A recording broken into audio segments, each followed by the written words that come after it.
Baik, kita lanjutkan nih Pak Dokter. Saya mau bertanya tentang ini mungkin sangat sangat mendasar, tapi menurut saya buat saya pribadi dan juga yang lainnya mungkin sangat penting gitu ya. Jadi mohon jelaskan terkait dengan step by step istilahnya itu melakukan penelitian kuantitatif. Ya, mungkin saya langsung kasih contohnya. Ya, nanti moga-moga benar nih ya. Misalnya saya membuat sebuah penelitian, misalnya yang paling gampang nih ya, anggap aja mungkin kalau salah ya nanti tolong diperbaiki ya. Jadi misalnya itu pengaruh motivasi belajar siswa atau motivasi belajar terhadap hasil belajar siswa di satu sekolah tertentu lah. Nah, maksud saya itu tahapannya itu seperti apa nih? Ya mungkin kalau yang saya paham itu berarti populasinya oke, populasi kita tentukan misalnya satu kecamatan Sukaraja. Pengennya sih ideal itu dia bisa digeneralisasi ya tadi siswa yang ada di Kecamatan Sukaraja kita anggap saja MTS lah. Nah, MTS kan. Nah, kemudian kita akan sampling. Sampling itu mungkin pakai istilahnya itu harus saja kan pakai random sampling gitu ya. Nah, urutan sampai jadi ke uji regresi dengan Excel ataupun dengan ini seperti apa nih Pak Dokter, silakan. Mungkin langsung ke teknisnya nih. Jadi yang pertama memang di dalam penelitian kuantitatif itu kejelasan masalahnya memang dari awal sudah harus fix ya. Kalau misalnya tadi pengaruh, ya kan, dalam penelitian kuantitatif kan sebetulnya kan verifikasi atau pengujian ya kan teori berdasarkan data. Jadi kalau misalnya pengaruh berarti kita akan membuktikan ada tidaknya pengaruh variabel misalnya tadi motivasi belajar terhadap hasil belajar. Itu harus dari awal, jangan sampai membuat permasalahan yang tidak sinkron. Misalnya bagaimana pengaruh itu tidak bisa di dalam penelitian kuantitatif. Kalau itu kan berarti akan bagaimana proses. Itu sudah masuk ke pertanyaan kualitatif umumnya kan. Iya kan? Kualitatif. Maka harus bisa pahami bagaimana merumuskan masalah dalam penelitian kualitatif. Kapan korelasional ya kan? Kapan misalnya regression, kapan komparasi. Kan begitu. Itu ada pertanyaan dasarnya lah. Pertanyaan standar kan. Standarnya ya. Jadi pertanyaan pengaruh kan apakah ada pengaruh variabel motivasi belajar terhadap hasil belajar. Fix tuh ya. Baru kan perumusan hipotesisnya kan disusun berdasarkan misalnya kerangka konsep atau kerangka teori. Dua kan. Misalnya apa sih hipotesisnya? Hipotesis penelitian kan umumnya dibuat pernyataan. Ya kan, beda dengan hipotesis statistik kan. Misalnya HO-nya biasanya kan pakai langsung HO. Iya, HO. Hipotesisnya kan ada pengaruh. Kalau HO itu ada pengaruh ya? Tidak ada pengaruh misalnya. Tidak ada pengaruh kan. Kalau H1-nya baru ada pengaruh. Itu kan di dalam hipotesis kan yang dicantumkan yang pengaruh. Betul. Ya, tergantung kepada dasar teoritiknya kan, konsepnya. Kalau tidak ada pengaruh berarti hipotesisnya tidak ada pengaruh. Tidak ada pengaruh, betul. Nanti kalau kita munculkan hipotesisnya ada pengaruh, kan kita akan membuktikan betul. Anggap saja ada pengaruh gitu ya. Masuk kepada proses selanjutnya kan. Ya, betul. Misalnya proses di dalam merumuskan permasalahan dan hipotesis ya. Kemudian baru berikutnya yang penting adalah bagaimana mempersiapkan pengambilan data. Pengambilan datanya, oke. Setelah misalnya populasinya jelas, ya kan, populasi kan harus jelas dulu kan. Iya gitu. Jelas betul. Populasi kalau misalnya apakah dia siswa MTS sebuah X ya, satu sekolah kah? Kalau populasi sekolah kan berarti siswanya kan kelas misalnya kelas 9, kelas 8, betul. Kelas 7 kan? 89. Itu kan berarti kan berstratifikasi kan? Kalau betul, populasinya sekolah. Kalau populasi misalnya kelas 9, ya kan? Berarti kan kelas 8, kelas 7 tidak termasuk. Tidak termasuk, betul. Memperjelas populasi. Kemudian teknik samplingnya juga kan harus ditentukan. Ya, mungkin boleh juga nih pada teknik sampling itu ada berapa teori sih teknik sampling yang terbaru yang mutakhir? Artinya yang umum itu kan sejak dulu ya probability sampling sama non probability. Iya betul, kan? Betul probability non probability. Kan hanya kan kemudian probability-nya apa, apakah misalnya simple kan itu kan, simple random sampling gitu ya, apakah misalnya proporsional. Kalau proporsional kan berarti terlihat tuh berarti ada yang berstratifikasi, ya kan, berstratifikasi proporsional.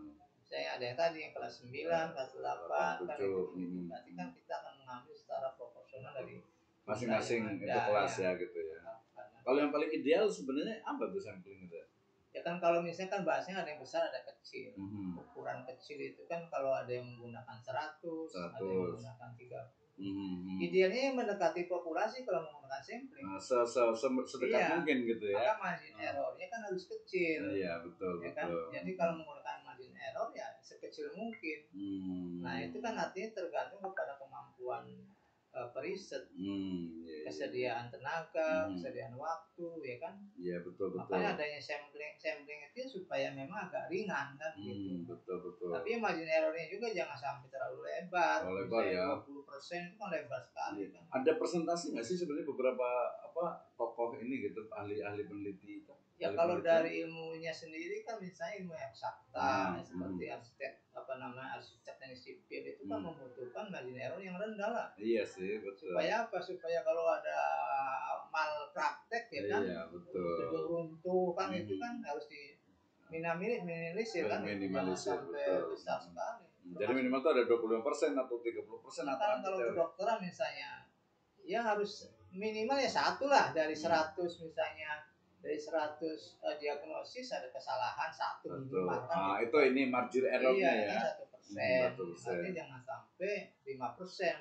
Ilmu sosial kan umumnya misalnya 5%. Berarti perspektifnya lebih kepada meminimalisir margin errornya itu ya. Margin errornya sebisa mungkin lebih kecil. Jadi bukan presentasi dari yang di sampelnya itu malah bukan ya? Iya, dari margin error kan pengambil sampel. Semakin kecil margin errornya kan semakin mendekati jumlah sampel dengan populasi.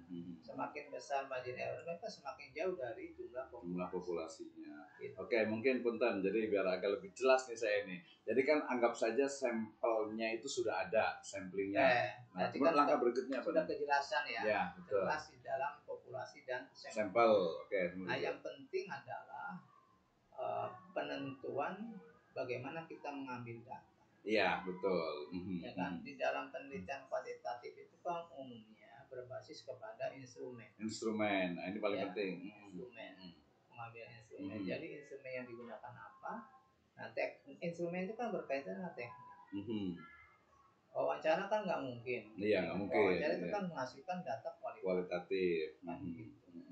Kemudian misalnya menggunakan kuesioner, angket ya. Seringkali kan itu kan diartikan angket ya, padahal agak beda kali ya. Sebenarnya angket. Diartikan ada lagi misalnya skala pengukuran psikologi juga kuesioner. Kuesioner. Kalau orang psikologinya ya itu ya berarti skala psikologi. Psikologi bukan skala ini ya. Tes non kognitif kan gitu. Ada observasi apa sih yang akan kita ambil kan biasanya bisa menggunakan, kalau observasi di kelas kan bisa. Observasi di kelas kan berarti kita akan mengambil data tentang misalnya bagaimana kinerja guru mengajar. Yeah. Kan bisa. Itu dari observasi ya. Kan itu evident kan. Mengambil bukti guru kinerja guru mengajar. Jadi kalau saya misalnya mau menilai guru di kelas ya berarti menggunakan observasi. Langsung ya kan, berarti kita akan mempersiapkan apa instrumen yang akan dipakai untuk pengambilan data. Iya. Kemudian kalau misalnya yang umum kan bisa pakai skala tadi kan, harus skala sikap, skala motivasi, atau ya sebutnya yang mudah tes non kognitif lah. Tes non kognitif. Kalau misalnya mau menguji pemahaman ya kan, penguasaan materi ya kan, kemampuan analisis atau knowledge lah, maka itu pakai tes. Pakai tes ya. Kan? Pengujian itu kan biasanya bisa pakai by test atau pakai non test. Jadi itu kan mudahnya begitu. Jadi jangan sampai misalnya mau mendapatkan data tentang knowledge misalnya tadi kemampuan analisis ya, tapi pakai perception. Ya kan? Ya berarti jenis ini ya, jenis instrumennya ya. Pengambilan datanya lebih benar. Kalau tes ya pasti menggunakan soal tes kan gitu kan. Betul. Bukan pakai perception. Perception. Berarti kan harus diuji. Ya. Betul. Diuji dengan soal tes, berapa skor tesnya kan gitu kan. Motivasi berarti pakai adanya yang tes non kognitif karena kan wilayah psikologi kan. Berarti kalau psikologi non kognitif. Tapi kalau skala namanya kan, skala psikologis.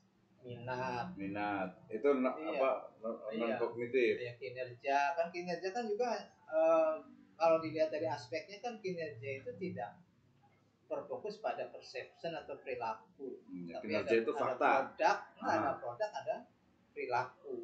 Untuk produk itu kan tidak bisa dipersepsi. Jadi kalau mengukur kinerja guru, kalau kita menggunakan dimensinya produk dan perilaku. Ya maka ada yang tidak bisa diukur dengan perception, itu produknya. Nanti harus evident kan di lapangan. Seperti apa misalnya perangkat ajarnya, taruhlah misalnya kita bisa menilai berapa skor perangkat ajarnya. Perilakunya kan bisa dinilai, perilaku yang berkaitan misalnya dengan kedisiplinan misalnya kan. Betul. Kalau yang umum kan menggunakan misalnya 4 ya kan, berdasarkan kompetensi ya kan, itu misalnya kepribadiannya, kemudian pedagogiknya, sosialnya, kemudian profesionalnya, itu kan bisa menjadi ukuran kinerja guru tuh. Kalau sekarang ya berarti kalau menggunakan LAN ada lagi kinerja pegawai, ASN itu punya ini sendiri tuh. Iya, kayak penilaian tersendiri ya, asesmen ya. Punya instrumen sendiri ya, betul. Kemudian kinerja yang dirujuk regulasi yang baru juga di kementerian itu juga berbeda. Nah, jadi itu penting bagaimana kita mengambil data ya kan, dan instrumen yang digunakan. Jadi jenis instrumen sendiri istilahnya itu berbeda ketika akan mungkin dari minat, motivasi, kinerja itu berbeda-beda ya jenis instrumennya gitu. Mungkin nanti dari sisi ini kali ya butir-butir pertanyaannya atau di apanya itu. Ya, jadi kan harus pahami kalau dalam pengembangan instrumen kan itu ilmu tersendiri ya. Iya, pengembangan instrumen itu ya. Jadi memang nanti ada tentang teori skornya kan gitu kan. Betul. Kemudian teori analisis psikometrinya itu kan di situ tuh. Apakah pakai sama misalnya ada istilah modern, ada tradisional, klasik lah bahasanya. Klasik ya, klasik modern ya. Teori tes klasik, tes modern atau IRT, item response theory.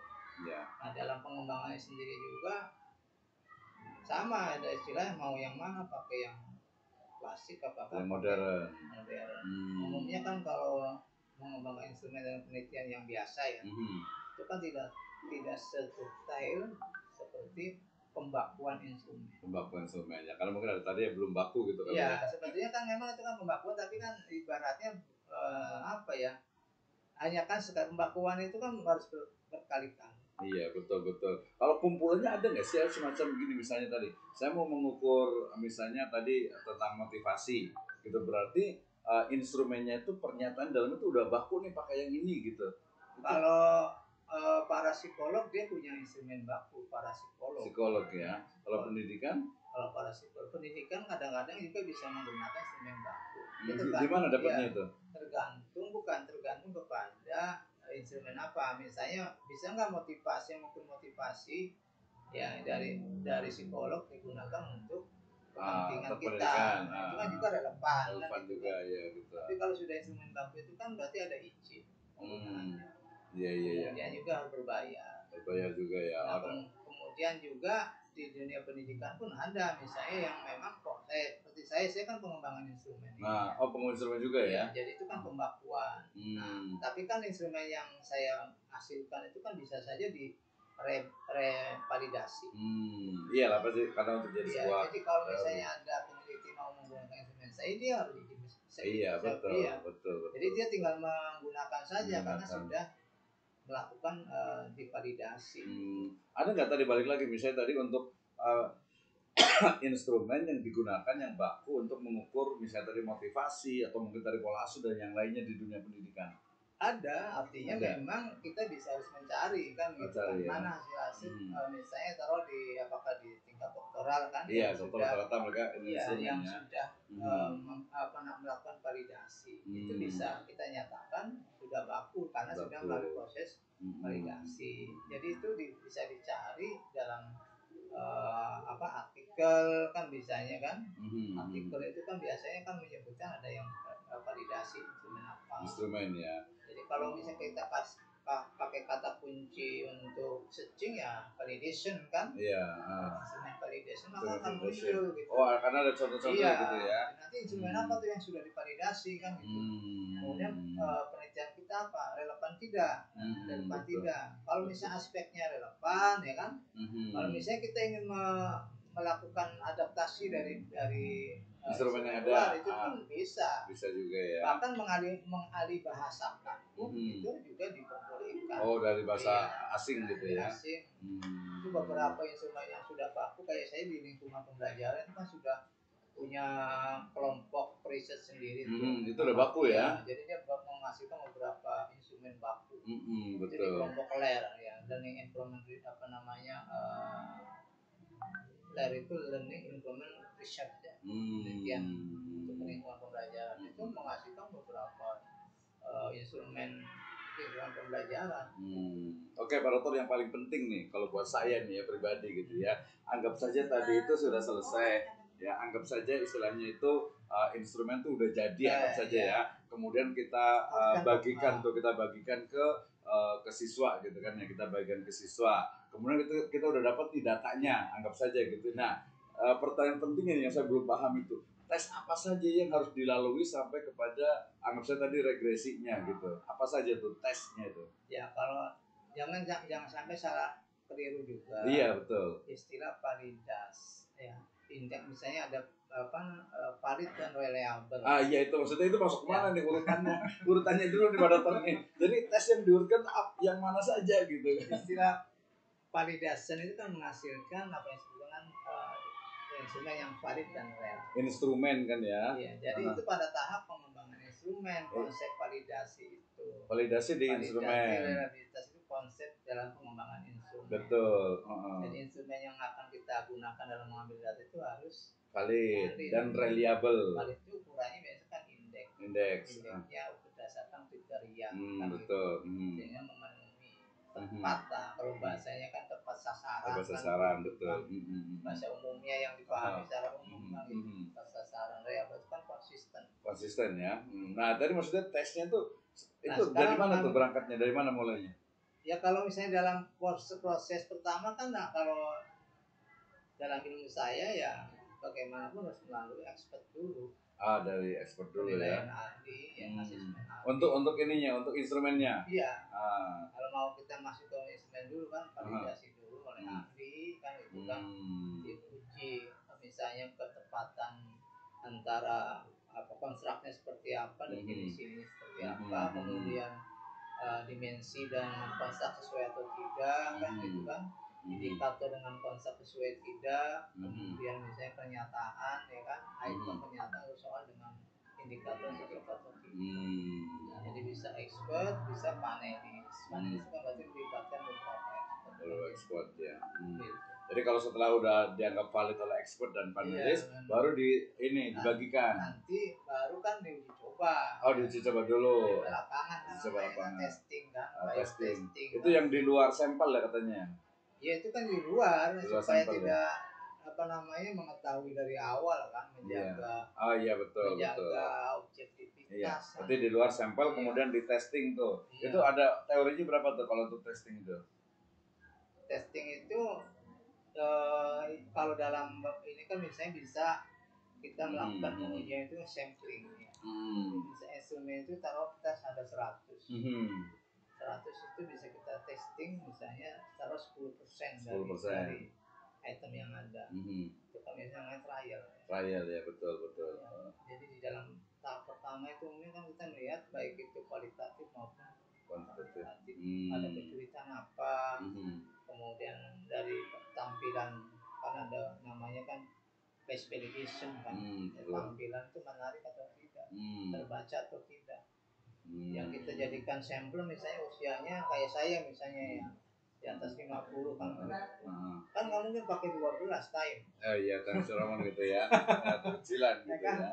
Tapi kalau anak SMP, anak SMA, anak ini kan masih iya, masih baca kecil lah ya. Itu sampai detail sampai ke situnya ya. Itu face validation. Betul, face validation ya.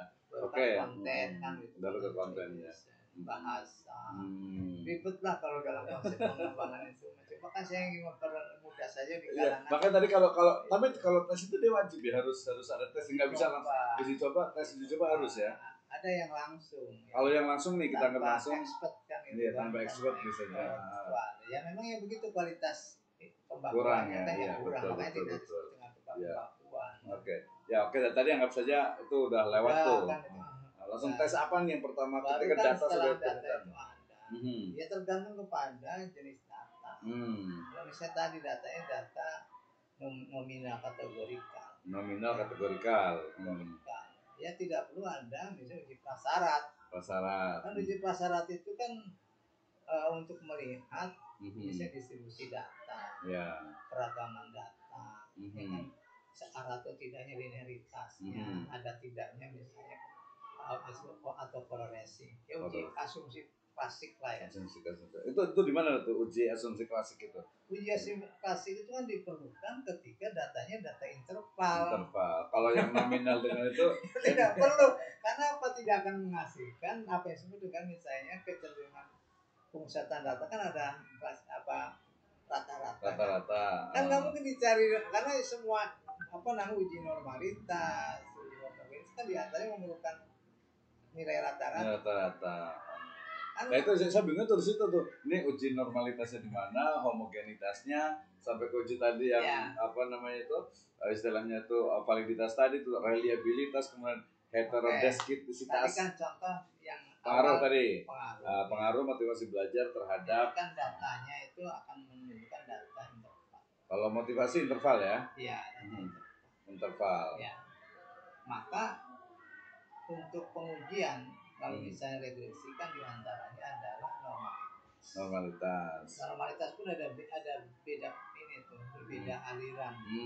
Ada yang menggunakan dua-duanya diuji normalitas, prediktor sama kriteriumnya kan. Sebetulnya yang diuji kan hanya kriterium. Soalnya kriterium aja ya. Yang prediksinya kan. Itu pun kalau di buku yang saya baca misalnya yang utama adalah menggunakan apa yang disebut dengan galatnya. Galat taksirannya yang diuji. Bukan data mentahnya. Galat taksiran itu kan selisih antara Y dengan X. Y prediktopi. Nah itu nilai itu. Kalau di di SPS kan dia menggunakan residual. Jadi tadi tesnya itu berarti mulai dari normalitas, uji normalitas. Itu kalau datanya tadi itu nggak mungkin kalau sudah datanya data kategorikal, data nominal atau ordinal, ya tidak perlu lagi pilihan parameter, pasti non parametrik itu aja.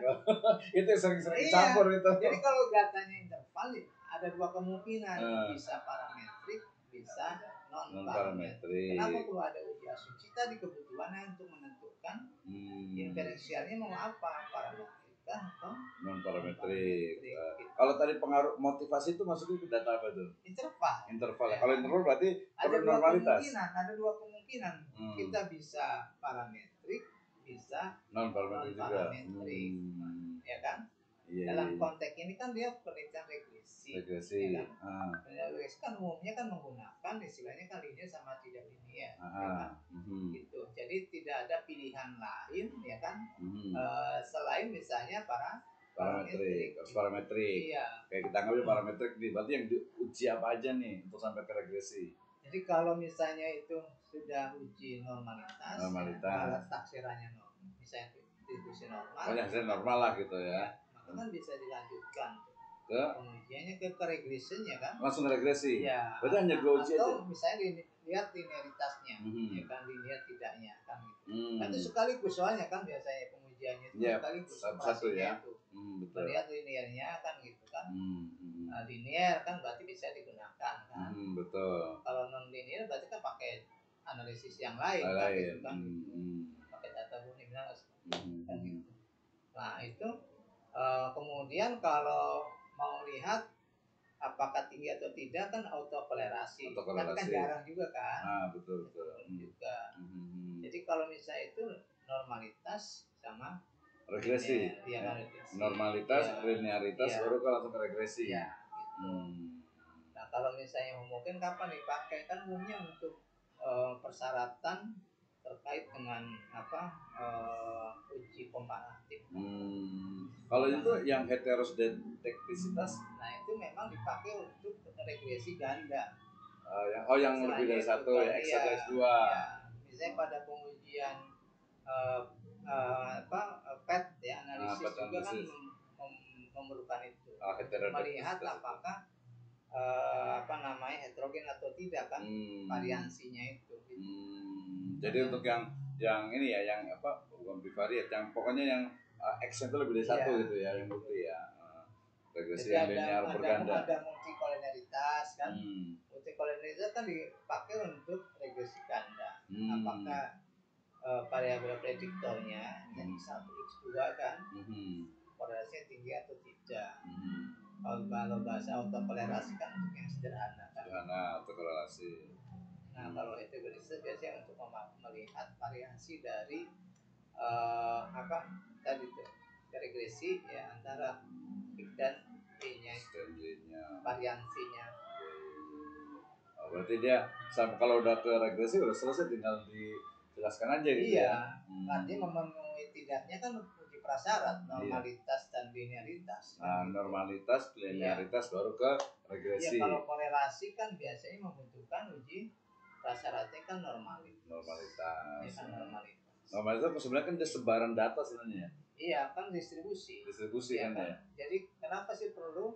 Karena untuk melihat fakta kalau data itu kan harus normal di lapangan itu. Betul. Di populasi kan normal. Normal itu ya artinya tidak menceng baik ke kiri ataupun kanan kan gitu. Iya, betul. Data normal itu ya umumnya ya menyebar di antara tengah aja. Gitu ya. Iya. Itu kadang yang pakai kurva yang kayak bulat begini itu ya. Kayak gunung gitu ya. Simetris ya. Itu kadang sering kurang paham tuh di situ ya tuh. Sering ini kan gitu. Itu ini ya sebaran data ya, apakah data normal tidak? Kecenderungan pemusatan datanya kan kemudian median rata-rata kan sama dengan 0 kan. 0 betul, iya. Iya kan? Iya yang di tengah itu berarti ya. Iya kan modusnya kan adanya di tengah semua tuh. 0 titik ini. Itu artinya data itu ya 50% di kiri, 50% sebagian kanan. Ya, kalau menceng ke kiri misalnya kan landai kiri kan berarti kan nggak normal tuh. Iya, kalau kita ngasih nilai misalnya banyak A kan gitu kan. Iya benar. Masa sih di antara 30 orang itu nilainya A semua kan nggak normal. Iya, yang nggak normal siapanya yang ngasih nilai. Iya benar. Kita orang manusia itu kan ada yang kurang, ada yang lebih kan. Makanya ada varian itu ya. Iya. Ada variasi gitu ya. Oke, itu berarti nanti dari sisi pokoknya kalau sudah sampai regresi berarti udah selesai gitu ya. Kalau sudah uji norma, uji asumsi klasik, apakah normalitas atau homogenitas kan baru uji prasyarat. Prasyarat itu kan untuk menentukan parametriknya, parametrik atau non parametrik. Tapi kalau datanya itu sudah kategorikal, ya berarti udah kategorinya adalah non parametrik itu aja, nggak ada perlu uji ini. Contoh misalnya kita korelasi. Di bab 3 sudah tentukan analisisnya adalah analisis rank sperma. Ya. Dan sperma itu kan beda dengan sperma atau produk monomer. Beda ya. Ya kan? Kalau nggak paham kan, rank sperma juga uji asumsi ini juga kan repot kan gitu. Iya. Kalau sudah rank ya udah nggak perlu ada uji prasyarat. Mau normal atau tidak normal yang dianalisis adalah misalnya data originalnya kan. Jadi balik lagi berarti nanti harus belajar khusus ke jenis data gitu ya. Iya makanya. Data masuk ya tadi, data itu istilahnya itu apa, korelasinya, hubungannya dengan istilahnya itu kalau di dunia pendidikan gitu kan ya. Ini misalnya tadi motivasi itu dia itu kan tadi kalau motivasi itu kan apa tuh, nominal. Interval gitu kan. Motivasi interval. Kalau nilai? Kalau interval itu enak. Awalnya interval.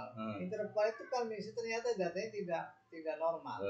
Ya kita bisa ubah menjadi data original. Bisa kita ubah menjadi data nominal. Itu hebatnya apa kelebihan dari data interval. Makanya dia ini kan apa? Interval itu kan 1 sampai 5, 1 sampai 7. Interval itu artinya memang dia continuum. Data continuum hasil pengukuran kan. Kalau nominal itu kan data diskrit. Ya kan, kursi misalnya ada berapa, 10, sana berapa, 13. Kalau kontinu kan dia kayak penggaris. Ya kan, interval itu artinya apa, jarak antara misalnya 1 cm dengan 1 cm dari 0 ke 1, dari 1 ke 2, ya kan, itu kan 10 mili kan. Iya betul. Jadi ada data interval itu kontinu. Jadi kalau garis itu kan kumpulan titik. Iya betul. Kumpulan data. Kalau diskrit itu berarti ada bagian data, bagian dari garis itu yang hilang, bukan garis dia. Bukan garis ya. Tapi memang udah jelas itu. Titik aja. Jadi diskrit tuh. Diskrit ya. Diskrit itu kan bisa loncatanya beda kan. Misalnya ini jaraknya nih 1 cm, ini kan bisa. Iya. Itu interval ya. Nominal tuh. Jadi kontinum itu interval. Ya kontinum interval, diskrit itu. Ya. Jadi biasanya itu interval itu kan hasil pengukuran. Kalau diskrit itu nominal, kemudian dari hasil penghitungan. Jadi yang sudah termasuk tadi mungkin hasil belajar ya. Hasil belajar itu kan interval. Tapi kalau data interval itu kelebihannya dia punya informasinya kan, dia bisa membedakan itu kan nominal. Simbolik kan. Iya. Bisa bertingkat ya. Dan bisa punya interval yang sama. Itu sifat dari data interval. Jadi kalau kita punya data interval, kenapa bisa parametrik? Karena bisa kita ubah. Iya betul. Bisa kita ubah jadi ordinal, bisa kita ubah nominal. Jadi nominal itu hebatnya. Tapi kalau data nominal, tetap nominal, nggak bisa jadi ordinal. Ordinal bisa jadi nominal. Nominal nggak bisa jadi ordinal. Iya. Itu apa namanya? Itu teorinya ya, ini ya. Kayaknya lumayan juga dari saya, kamu bosan dikit juga sih, nanti harus diulang lagi kayaknya. Artinya memang pemahaman terhadap data, tadi variabel ya kan. Data, variabel, cuma metode. Pengambilan datanya, instrumennya itu bagian yang